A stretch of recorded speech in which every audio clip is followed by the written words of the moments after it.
หลังจากที่พายุคาจิกิเข้ามานะครับวันที่25 26เนาะดูสิครับน้ำครับแช่ถั่วเขียวผมครับอันนี้ผมถ่ายเมื่อวันที่25 26นะครับเนี่ยมันแช่แบบนี้ฝนตกทั้งคืนเนาะวันนั้นนะทำให้ถั่วเขียวผมยุบไปนะครับยุบไปเยอะพอสมควรนะครับเพราะว่ามันโดนน้ำแช่ไม่ได้นะครับถั่วเขียวนะถ้าอายุขนาดนี้นี่มันยุบไวมากครับแต่ถ้าอายุ2 เดือนแล้วนี่มันจะยุบค่อยๆยุบไปช้าๆไปครับค่อยๆใบเหลืองไปครับแต่ถ้าอ่อนๆแบบนี้นะครับมันจะตายเน่าง่ายมากครับมันยังไม่ได้ปรุงดินนะครับแบบนี้ครับมันยังไม่ได้ตึงไนโตรเจนไว้ที่รากเลยครับ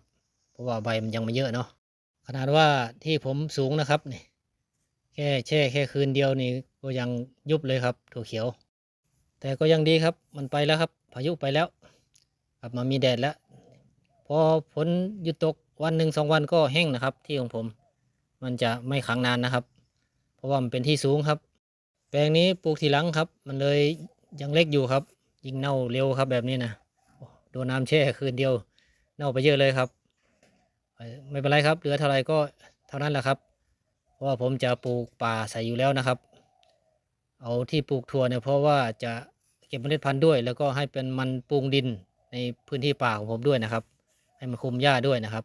ฝนตกธรรมดานะครับไม่ใช่พายุนี่มันก็ไม่มีผลนะครับไม่เน่านะถ้าน้ำไม่แช่ทั้งวันทั้งคืนนี่ถั่วเขียวไม่เน่าหรอกครับ